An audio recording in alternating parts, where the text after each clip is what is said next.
नमस्कार, स्वागत है आप सभी का डीडी न्यूज में। आपके साथ न्यूज 18 लेकर हाजिर हूं मैं संध्या शर्मा। आइए बुलेटिन की शुरुआत करते हैं हेडलाइंस के साथ। प्रधानमंत्री नरेंद्र मोदी आज मुख्य सचिवों के 5वें राष्ट्रीय सम्मेलन की करेंगे अध्यक्षता। राष्ट्रीय विकास से संबंधित अहम मुद्दों पर होगा मंथन।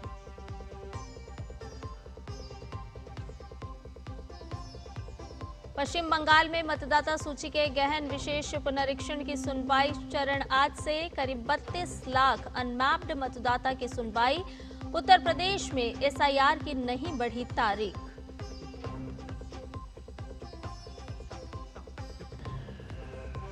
नए साल से पहले दिल्ली पुलिस की अपराधियों के खिलाफ बड़ी कार्रवाई। ऑपरेशन आघात के तहत 285 अपराधी गिरफ्तार। 1300 से ज्यादा लोगों से हुई पूछताछ।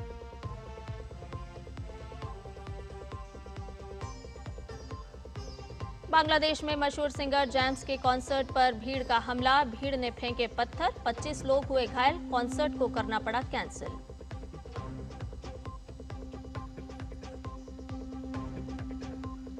पूरा उत्तर भारत शीतलहर और घने कोहरे की चपेट में। दिल्ली एनसीआर के कई इलाकों में विजिबिलिटी शून्य।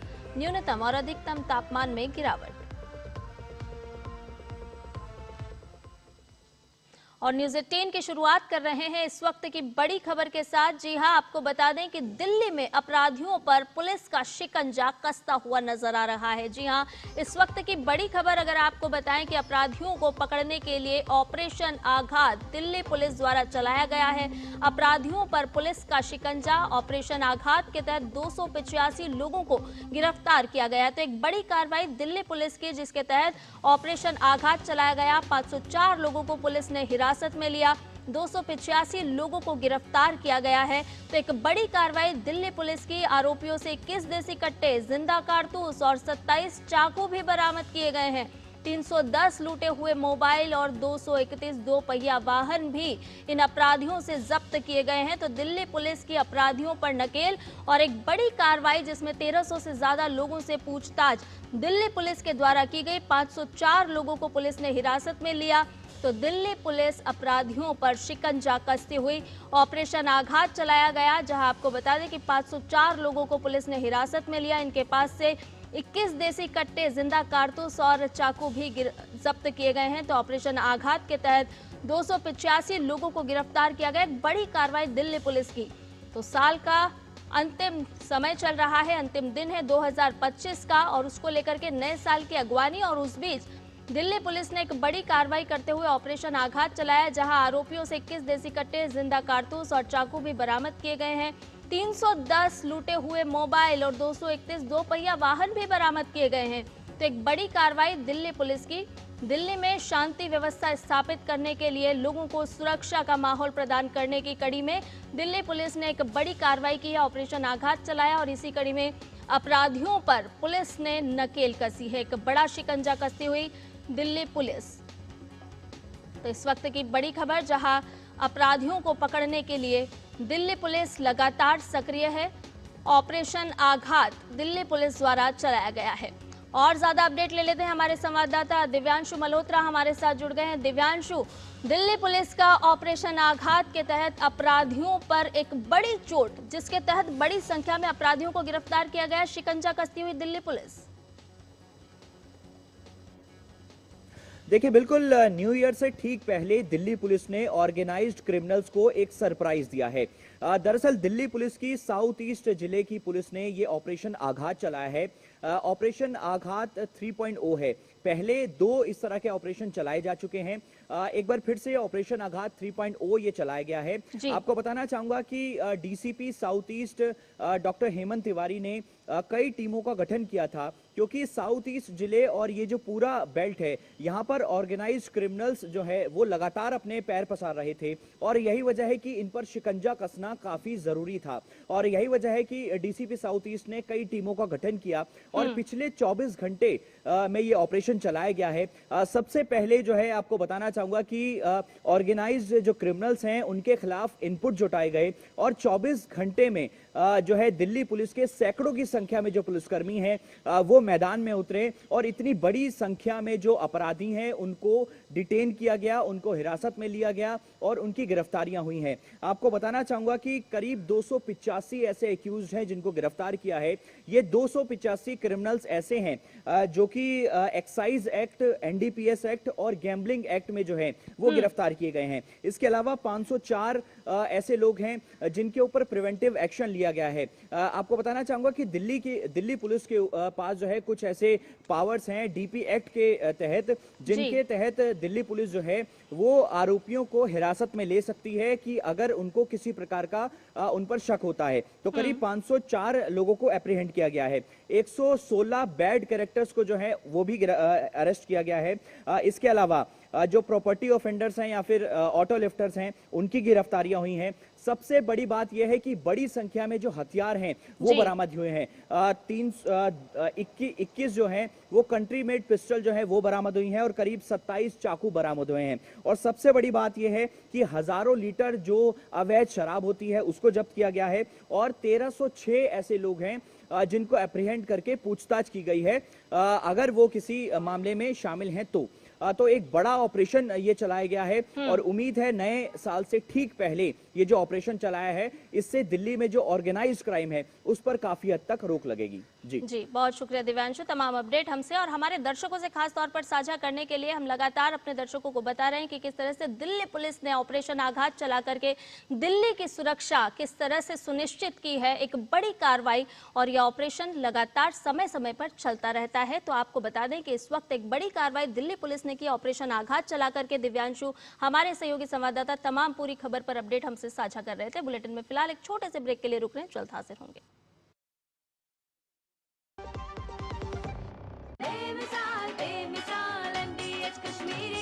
लाल रंग इसका अपार, तीखा कम है फिर भी स्वाद। बेमिसाल बेमिसाल MDH कश्मीरी, और कम दाल पर असली दाल। MDH कश्मीरी लाल मिर्च पाउडर। बेमिसाल बेमिसाल MDH कश्मीरी। MDH। दिल्ली की हर सड़क अब धुएं और शोर से मुक्त, हर सफर आरामदायक और हर सांस ताजगी से भरी। 2 दशकों से प्रदूषण की मार झेलती दिल्ली अब बदलाव की राह पर। स्वच्छ हवा और बेहतर जीवन के लिए दिल्ली की नई सरकार लगातार ठोस कदम उठा रही है। सिर्फ 10 महीनों में 1350 ई बसों के जरिए साफ हवा, सुरक्षित सफर, जीरो एमिशन, शांत और आधुनिक CCTV, GPS और पैनिक बटन जैसी स्मार्ट सुविधाओं के साथ ये बसें हर दिन धुआं, धूल और प्रदूषण को कम कर दिल्ली को बनाती है स्वस्थ और हरियाली भरा शहर। दिल्ली सरकार का लक्ष्य सरल है, हर सांस साफ, हर सफर सुरक्षित और दिल्ली प्रदूषण मुक्त। मुख्यमंत्री रेखा गुप्ता के नेतृत्व में नई हवा, नई ऊर्जा, नई दिल्ली।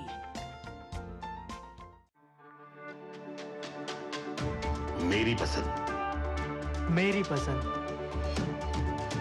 मेरी पसंद, मेरी पसंद, हमारी पसंद, हम सबकी पसंद। मजबूत देश का मजबूत सरिया हो गया स्टील। बुद्धू, नई कार जीतने का मौका। वाओ, पापा को सरप्राइज दूंगी। बस थोड़ी सी तो उनकी डिटेल भरनी है। रुक जा बुद्धू। व्हाट? ऐसे पॉपअप से सावधान रहो, स्कैमर्स पर्सनल डिटेल्स का गलत यूज कर सकते हैं। ओ, तू समझ गई ना, रिलैक्स। पर कार जीत जाते तो पापा होमवर्क नहीं कराते। RBI कहता है स्मार्ट बनो, कूल रहो। ब्रेक के बाद न्यूज 18 में आपका एक बार फिर से स्वागत है। प्रधानमंत्री नरेंद्र मोदी आज और कल दिल्ली में आयोजित होने वाले मुख्य सचिवों के 5वें राष्ट्रीय सम्मेलन की अध्यक्षता करेंगे। ये सम्मेलन राष्ट्रीय विकास प्राथमिकताओं पर आधारित और सतत संवाद के माध्यम से केंद्र राज्य साझेदारी को मजबूत बनाने की दिशा में एक और महत्वपूर्ण उपलब्धि है। 26 से 28 दिसंबर 2025 तक आयोजित होने वाले इस 3 दिवसीय सम्मेलन में एक साझा विकास एजेंडे को अंतिम रूप देने के उद्देश्य से गहन विचार विमर्श किया जा रहा है। ये सम्मेलन भारत की जनसंख्या को केवल जनसांख्यिकी लाभांश के रूप में देखने के बजाय नागरिकों को मानव पूंजी के रूप में स्थापित करने के लिए सहयोगात्मक कार्रवाई का आधार तैयार करेगा। इसके लिए शिक्षा प्रणालियों को मजबूत करने, कौशल विकास पहलों को आगे बढ़ाने और देश भर में भविष्य के लिए रोजगार के अवसरों का सृजन करने के लिए ठोस रणनीतियां विकसित की जाएंगी।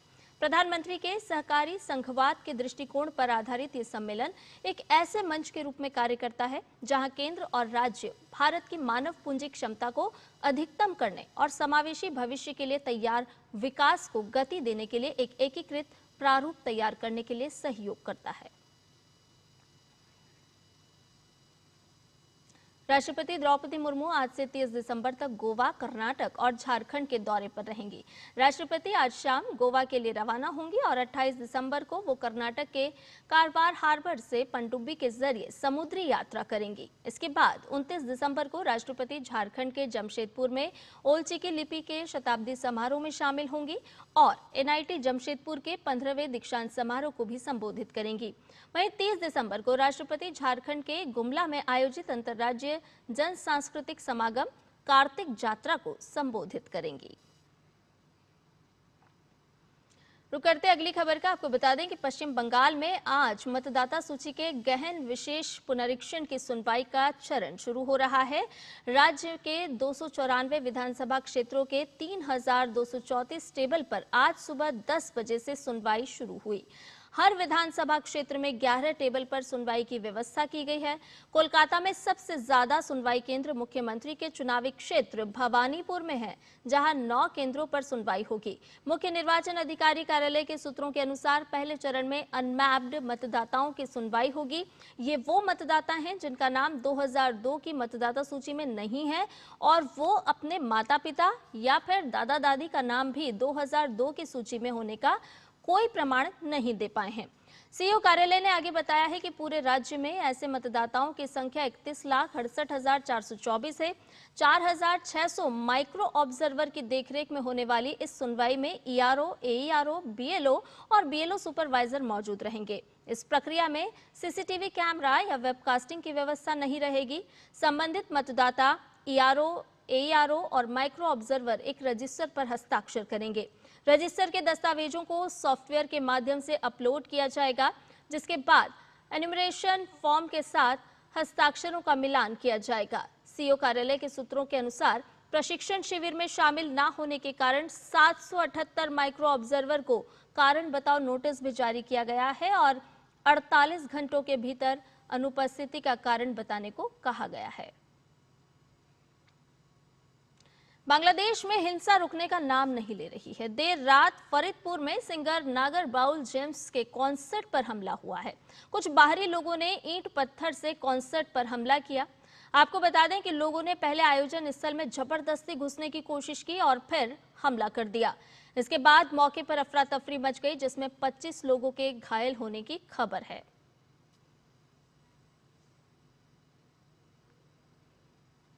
सिख धर्म के 10वें गुरु श्री गुरु गोविंद सिंह जी के प्रकाश पर्व के अवसर पर राष्ट्रपति द्रौपदी मुर्मू ने उन्हें नमन किया है। राष्ट्रपति भवन के सोशल मीडिया प्लेटफॉर्म X पर उन्होंने लिखा है कि श्री गुरु गोविंद सिंह जी के प्रकाश पर्व के पवित्र अवसर पर सभी को हार्दिक शुभकामनाएं। उन्होंने अदम्य साहस और असाधारण समझदारी से लोगों को सही रास्ते पर चलने के लिए प्रेरित किया। अपने अनुयायियों को एक ऐसी ताकत में बदल दिया जो न्याय और आत्मसम्मान के आदर्शों की रक्षा के जोश से प्रेरित होकर कहीं ज्यादा शक्तिशाली दुश्मनों का बहादुरी से सामना कर सके। वो मुश्किलों के बीच कृपा और आदर्शों के लिए बलिदान के प्रतीक हैं। एकता, करुणा और सभी के प्रति सम्मान पर आधारित एक सामंजस्यपूर्ण समाज बनाने की उनकी शिक्षाएं मानवता का मार्गदर्शन करती रहें। वहीं प्रधानमंत्री नरेंद्र मोदी ने श्री गुरु गोविंद सिंह जी के प्रकाश उत्सव पर उन्हें नमन किया है। पीएम ने X पर पोस्ट करते हुए लिखा है कि श्री गुरु गोविंद सिंह जी के पवित्र प्रकाश उत्सव पर हम उन्हें श्रद्धापूर्वक नमन करते हैं। वो साहस, करुणा और बलिदान की मूर्ति हैं। उनका जीवन और शिक्षाएं हमें सच्चाई, न्याय, धर्म के लिए खड़े होने और मानवीय गरिमा की रक्षा करने के लिए प्रेरित करती हैं। श्री गुरु गोविंद सिंह जी का विजन पीढ़ियों को सेवा और निस्वार्थ कर्तव्य के लिए मार्गदर्शन देता है। और इतना ही नहीं, प्रधानमंत्री नरेंद्र मोदी ने कुछ तस्वीरें भी साझा की हैं और लिखा है कि इस साल की शुरुआत में तख्त श्री हरमिंदर जी पटना साहिब की मेरी यात्रा की तस्वीरें हैं, जहां मुझे श्री गुरु गोविंद सिंह जी और माता साहिब कौर जी के पवित्र जोरा साहिब के दर्शन भी हुए थे।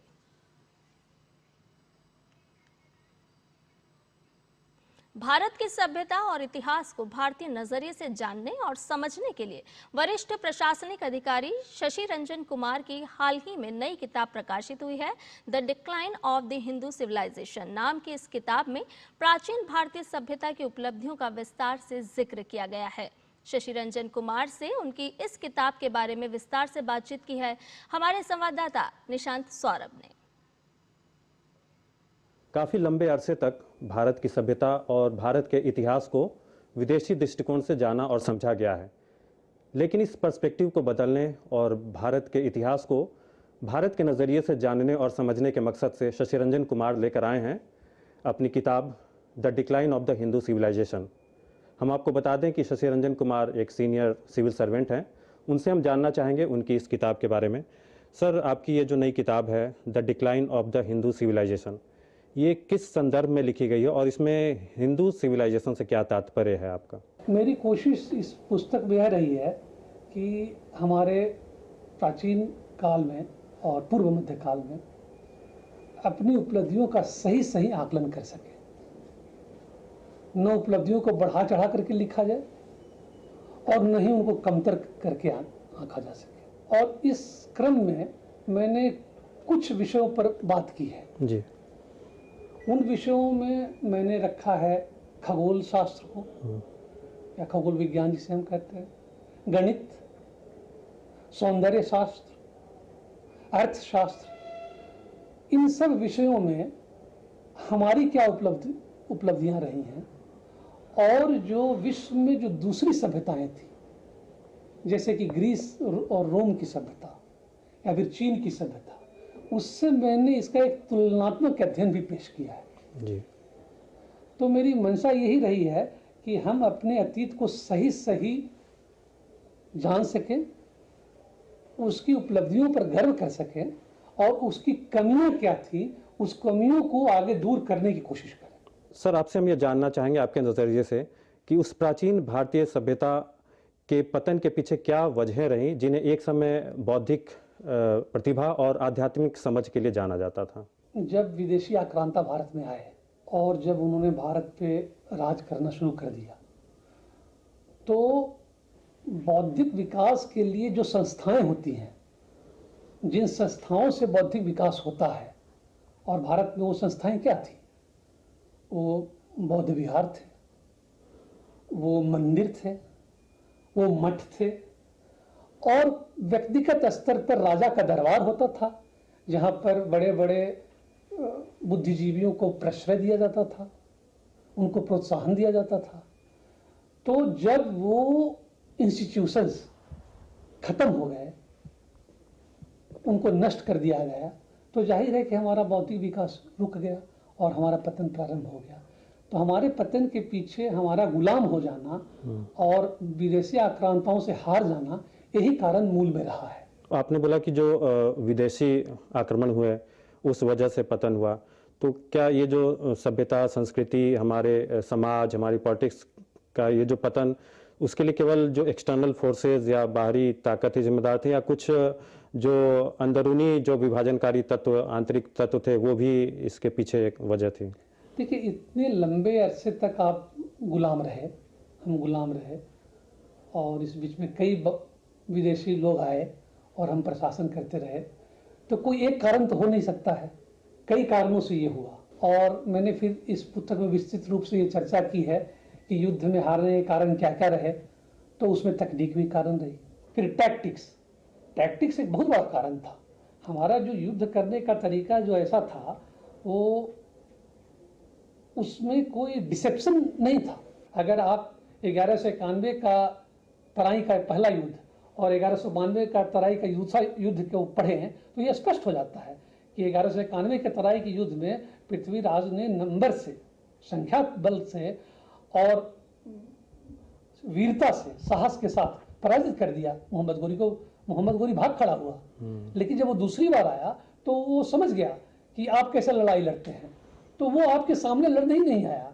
उसने ये निर्देश दिया कि घोड़ों की 4 टुकड़ियों में बांट करके उसने कहा कि इन पर तीर छोड़ते रहो, दूर से ही तीर छोड़ो, जब भी आपको सामने लड़ने के लिए आए आप रिट्रीट कर जाओ, पीछे चले जाओ। और ऐसे करते करते आधे दिन में उसने हमारी सेना को, पृथ्वीराज की सेना को थका दिया। और जब ये थक गए तो एक 5वीं जो टुकड़ी उसने घोड़ों की रखी हुई थी उस पर उन्होंने छोड़ दिया और युद्ध हार गए। तो टैक्टिक्स भी रीजन था, ऑर्गेनाइजेशन। और मिलिट्री सिर्फ नंबर से भी नहीं होता ना, संगठन होने चाहिए आपके पास। संगठन की क्षमता होनी चाहिए, उसकी ट्रेनिंग होनी चाहिए, तभी तो आप युद्ध लड़ पाएंगे। एक सबसे जो इम्पोर्टेंट, जो सबसे महत्वपूर्ण बात जो मैं रेखांकित करना चाहूँगा आपके दर्शकों के लिए, वो ये कहना चाहूँगा कि ये बड़ी आश्चर्यजनक बात है कि बाहर के लोग तो यहाँ पर आ करके हमको हमारा अध्ययन करते रहे, और इसकी एक पुरानी लंबी परंपरा है। मेगास्थनीज से शुरू होते हुए, फाहियान से चलते हुए, शुआनजांग, ईजिंग, ये सब लोग आते गए, इब्न बटूता, मार्को पोलो, सब ने आके भारत के बारे में लिखा। लेकिन आपको एक भी ऐसा व्यक्ति नहीं मिलेगा जो भारत से बाहर गया हो और बाहर जा करके दूसरे देश कैसे हैं, उनकी जलवायु कैसी है, उनका भूगोल कैसा है, वो क्या करते हैं, उनका धर्म क्या है, उस पर कोई किताब लिखी हो आकर के। तो हम एक तरह समझे कि बाहर के मामलों में बिल्कुल ही अंधे थे, बिल्कुल हम जानते ही नहीं थे। यहाँ से लोग गए, इसमें कोई दो राय नहीं है। यहाँ से व्यवसाय करने के लिए लोग गए, यहाँ से मिशनरीज गए जो बुद्ध धर्म का प्रचार करने गए, यहाँ से वैज्ञानिक भी गए, इसका भी प्रमाण है। लेकिन कोई एक्सप्लोरर जिसे कहते हैं, भारत से एक भी आपको नहीं मिलेगा जो एक्सप्लोरर गया हो दुनिया में और जाकर के वहाँ के बारे में आकर के लिखा हो। तो ये हमारी बहुत बड़ी कमजोरी रही। अच्छा सर, आपकी इस किताब में एक चैप्टर हमने देखा, Hindus became like atoms of dust, जिसमें आपने बताया है कि कैसे इस्लामी आक्रमण का भारत पर क्या प्रभाव पड़ा। तो भारत की संस्कृति और सभ्यता के पतन के पीछे ये जो इस्लामी आक्रमण कितना बड़ा फैक्टर रहा? असल में ये कथन अल-बिरूनी का है, क्योंकि अल-बिरूनी जब मोहम्मद गजनी के साथ भारत में आया, यहाँ पर वो रहता था और रह करके भारत के बारे में किताब लिखी, किताबुल हिंद। उस किताब में महमूद के आक्रमण का क्या असर हुआ उसका जिक्र करते हुए उसने ये बात कही है कि Hindus became like atom of dust. तो उसने छिन्न भिन्न कर दिया कई जगहों पर, 17 बार उसने भारत पर आक्रमण किए। उसका असर इसमें रहा कि जब यहाँ पे मुसलमानों का राज जब हो गया तो उसके बाद जो हमारे अध्ययन जो होता था और हमारे मंदिरों में, हमारे मठों में, हमारे विहारों में, जैसे आप जानते ही हैं कि नालंदा जो हमारा विश्वविद्यालय था, विक्रमशिला विश्वविद्यालय था, जगदल्ला यूनिवर्सिटी थी और कई यूनिवर्सिटी थी, जब वो तहस नहस हो गए तो हमारा बौद्धिक क्षय वहीं से प्रारंभ हो गया। हम लोग के देश में काफ़ी चर्चा होती है आइडिया ऑफ इंडिया की, तो आपकी किताब में जो द आइडिया ऑफ भारत का जिक्र किया गया वो क्या है आइडिया ऑफ भारत? मैंने यह कहने की कोशिश की है कि आइडिया ऑफ इंडिया जो है, it's a reinvention of old idea of Bharat. ये इन्वेंशन नहीं है जैसा कि कुछ बुद्धिजीवी मानते हैं, ये रीइन्वेंशन है। It is a reinvention of old idea of India. Without the idea of Bharat there can not be idea of India. और भारत की परिकल्पना जो है बहुत पुरानी रही है। प्राचीन काल में आप पढ़ते होंगे कि हमारे यहाँ बहुत सारे शब्द हैं जो हमने अपने देश के लिए कहते आए हैं, जैसे आर्यावर्त, फिर भारतवर्ष। तो आप देखेंगे कि कैसे कैसे इस आइडिया का धीरे धीरे विकास होता है। और पहले आर्यावर्त जो बौधायन के धर्मसूत्र में जो आर्यावर्त था और जो फिर वशिष्ठ के धर्मसूत्र में जो आर्यावर्त था वो अलग है। मनु के आते आते धर्मशास्त्र में जो फिर हमारी जो परिकल्पना बन गई, जो हमारा परिभाषा बन गई भारत की, वो ये है, मैं उद्धृत करना चाहूँगा, उत्तरम यत् समुद्रस्य हिमाद्रिश्चैव दक्षिणम वर्षम तद भारतम नाम भारती यत्र संतति। तब तक यह बात फिक्स हो गई कि भाई समुद्र से उत्तर में और हिमालय के दक्षिण में जो भूखंड है वही भारतवर्ष है, और यहाँ के रहने वाले जो लोग हैं वो भारतीय कहलाते हैं। आपकी किताब में the decline of the Hindu civilisation, तो इससे तो पता चलता है कि विदेशी शासन के दौरान हमारे सभ्यता का पतन हुआ। तो जो हिंदू सिविलाइजेशन का जो उत्थान है वो कब से फिर शुरू हुआ? अब फिर हम वापस आगे बढ़ रहे हैं। जब से हमें आज़ादी मिली, स्वतंत्रता के बाद हम अपने खोए हुए गौरव को वापस प्राप्त करने की कोशिश कर रहे हैं। बहुत बहुत धन्यवाद सर बात करने के लिए। आपको बहुत बहुत धन्यवाद। न्यूज़ 18 में फिलहाल के लिए इतना ही। मुझे दीजिए इजाजत। नमस्कार।